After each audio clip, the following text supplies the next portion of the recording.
There are three main causes of diseases. The first is lack of basic care of one's health. Things that affect health are worry, a lack of exercise, lack of clean air and water, sunshine, diet, mental attitude, sufficient rest, etc. The second is karma. The person who sees himself being born with bad genes or predisposed towards certain illnesses is generally in that situation, by design of past causes or karma. The third cause is the blockage of energy. This problem falls into two categories. One, energy follows thought, and our thought directs energy into circulation throughout our bodies. Lack of right thought can create a vacuum which may be filled with undesirable energy and cause illness. But too much attention on the wrong things can cause accumulation of energy, creating a disturbance in the body, blocking the smooth flow of energy. 2. Each of us comes into life with new lessons to learn, and as we advance, the various energy petals in our chakras open. When this energy is released, it must be used in connection with the new learning expected of us.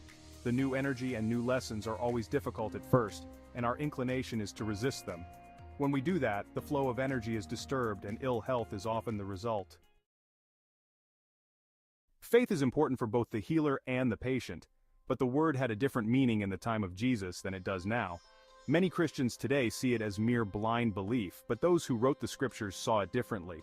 In the New Testament, faith comes from pistis, which is derived from the root word pitho, which means to prove a thing true or false by evidence, argument, reason, or experiment, and through the guidance of your inner authority. Perhaps we should examine the greatest healer of all time, namely Jesus. "Thy faith hath made thee whole," he said to people when he had healed them. The great secret hidden in these words is that the power to heal and perform miracles lies within ourselves and is activated by faith that unlocks a power so great that we can make things happen as we will. Here are some of the principles involved in the creation of good health. Judgment. One can read all about black and white rules laid down by promoters of good health, but if you do not apply them with the use of good judgment, then you could wind up having bad health while it may seem you are doing everything correctly. The second principle is attention. For maximum health, one must pay attention to how his body responds to different foods. There is a lot of truth in the old adage that one man's cure is another man's poison. What is often overlooked is that we are all different and each of us must find what works for us. To find what works, the seeker must pay attention to the response of his body to what he eats, how he exercises, as well as the effect of his beliefs, emotions, and thoughts. If you are not sure how foods are affecting you, then you may test yourself through muscle testing or the use of a pendulum. We have much more power to judge our body's needs than we normally think. The third principle is alignment.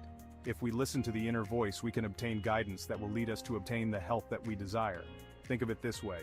Disease breaks down to dis and ease, or being out of ease or alignment.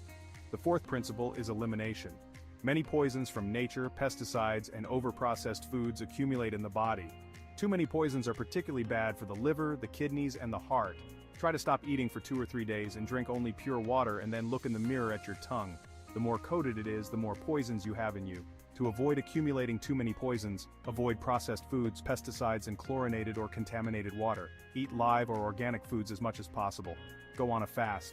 A week on just water will do wonders for the health, but read up on how to do it safely if you have not done it before.